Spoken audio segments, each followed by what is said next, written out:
से 10 दिन का वक्त बाकी है पहले चरण के चुनाव में। कांग्रेस कहां पर है? चुनाव प्रचार क्यों नहीं किया जा रहा?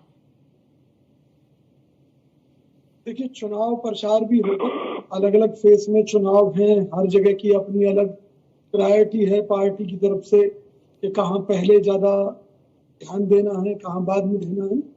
पहली बात।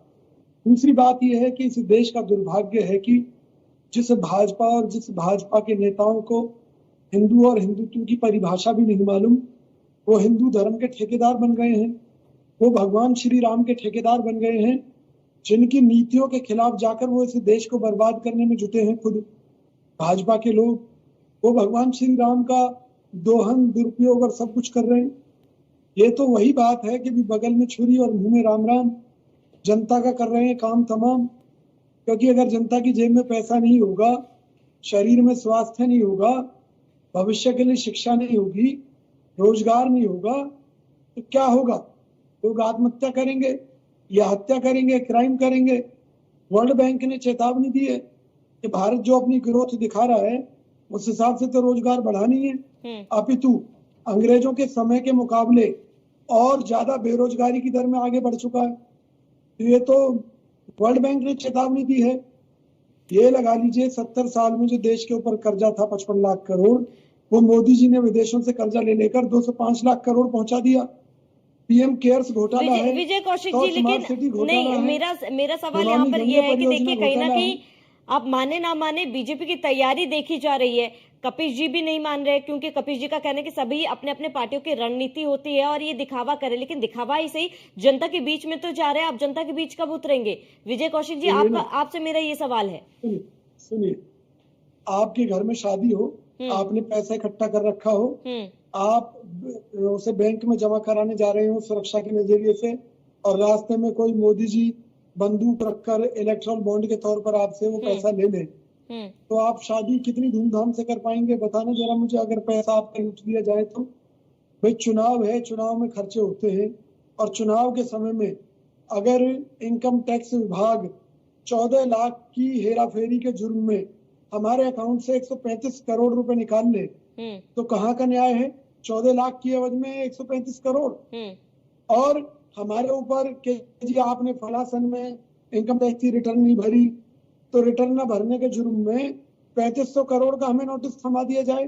ठीक, मुझे बताइए, हमारे नेताओं को धमकियां देकर, सीबीआईडी का डर दिखाकर बीजेपी में शामिल कर लिया जाए, और जिनको भाजपा भ्रष्ट बताती थी उनको राज्यसभा सांसद बना दे 24 घंटे के अंदर, उनको लोकसभा का कैंडिडेट बना दे। नवीन विजय कौशिक जी, आप कह रहे हैं कि कैंडिडेट्स को धमकियां देकर बीजेपी अपने में शामिल करे, लेकिन अगर कांग्रेस के लोग का किसी में भी संलिप्त नहीं है, वो धमकियों से डर क्यों रहे? क्यों जा रहे बीजेपी में? देखिए, सुनिए ना, मैं ज्यादा बड़ी बात नहीं कहता। आपके चैनल को बंद कराना सरकार के लिए 10 मिनट से ज्यादा का काम नहीं है आज के समय में। देखिए, मुद्दा क्या है?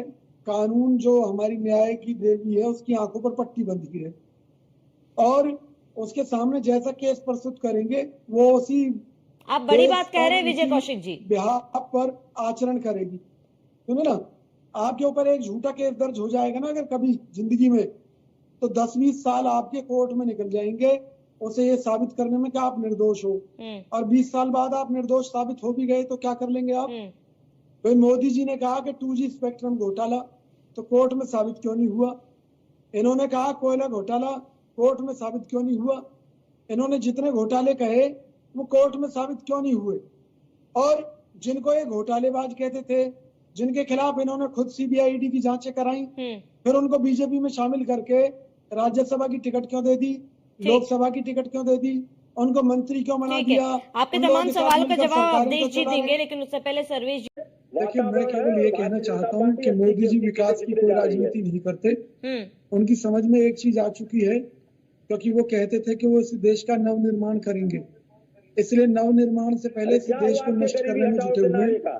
ये तो भला हो हमारे ऋषि मुनियों के आशीर्वाद के चलते पिछले 10 वर्ष में इस देश का पूरी तरह बंटाधार नहीं हुआ है, कुछ कुछ बचा हुआ है, वरना इस देश का सत्यानाश करने में माननीय मोदी जी ने कोई कमी नहीं छोड़ी है। ये सरकार घोटालों की सरकार है।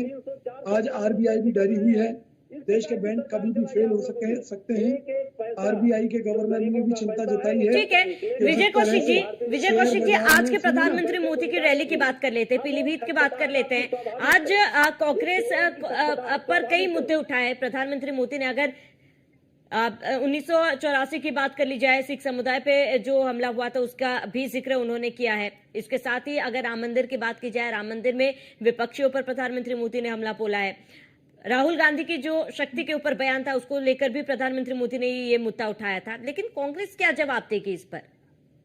देखिए, कांग्रेस का यही जवाब है कि माननीय मोदी जी ने कहीं ना कहीं गिरगिटों को फेल कर दिया है रंग बदलने में। निश्चित तौर पर वो एक बहुत बड़े कलाकार हैं, तमाम तरह के रूप बदलते हैं, तमाम तरह के झूठे आरोप, बातों को घुमाने की आदत माननीय मोदी जी की है। अगर कांग्रेस कोई एक शब्द कहती है तो उस अर्थ के अनर्थ बनाते हुए मोदी जी अपनी राजनीतिक दुकान चलाने में पूरा प्रयास करते हैं कि किस तरह से उस शब्द का अर्थ का अनर्थ बनाकर अपनी दुकान चलाई जाए। हालांकि जनता को तय करना है कि वो इनके झांसे में किस प्रकार आती है, लेकिन खुद मोदी जी मानते हैं 81 करोड़ लोग उनके 5 किलो गेहूं पर जिंदा हैं। आंकड़े बताते हैं कि 45 करोड़ लोगों ने रोजगार ढूंढना बंद कर दिया है। आंकड़े बताते हैं इस देश पर सर्वाधिक कर्ज है, जीडीपी के 90% तक कर्जा पहुंच चुका है।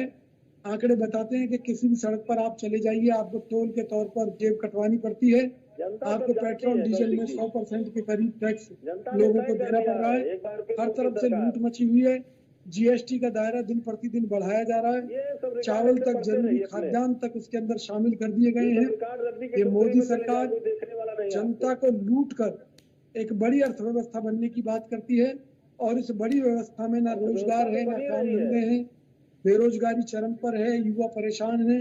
आर्मी के जवानों को देने के लिए पैसा नहीं है, इसलिए सरकार अग्निवीर योजना ले आई ताकि जो है सेना के ऊपर कम से कम खर्चा हो। और ये पूंजीपतियों की सरकार है। आज लोगों के लिए अपने बच्चों को पढ़ाना मुश्किल हो रहा है, और मेरी जानकारी के मुताबिक सरकार ने शिक्षा का जो टर्म है वो भी बढ़ा दिया है। उन परिस्थितियों में प्राइवेट पूंजीपतियों को फायदा होगा। धीरे धीरे सरकारी स्कूल बंद किए जा रहे हैं, और सरकार को कोई मौका नहीं छोड़ रही सरकारी संसाधनों को बेचने का। ये लोग अंग्रेजों से भी ज्यादा खतरनाक हैं। लेकिन विजय कौशिक जी, आप कांग्रेस कब मैदान में दिखेंगी? कांग्रेस कब मैदान में दिखेगी? बात पता है क्या है, अब राजनीति पूंजीवाद का दूसरा नाम बनकर रह गई है। और ठीक है विजय कौशिक जी, लेकिन देखिए आप सही माने, आप गलत माने, लेकिन बीजेपी अपनी बातें जनता के बीच पहुंचा रही है। लेकिन कांग्रेस उत्तर प्रदेश में कब मैदान में दिखेगी? ऐसा कुछ नहीं है। इंडिया गठबंधन कब दिखेगा? हमारी कमियों के कारण मोदी जी आज सत्ता का सुख भोग रहे हैं, उसमें कांग्रेस पार्टी की कमियां हैं, और हम उन कमियों को जिस दिन दूर कर लेंगे और जनता उसी दिन समझ जाएगी कि भी बीजेपी के पल्ले कुछ नहीं है, इन्होंने देश को। विजय कौशिक जी, आप मान रहे कमियां हैं, आप मान रहे कमियां हैं? कमियां हैं। कमियां ये है कि हमारे यहाँ कुछ लोग बीजेपी के एजेंट बनकर कांग्रेस को बर्बाद करने में लगे हुए हैं, और पार्टी हाईकमान उनके खिलाफ कोई निर्णय नहीं ले पा रहा।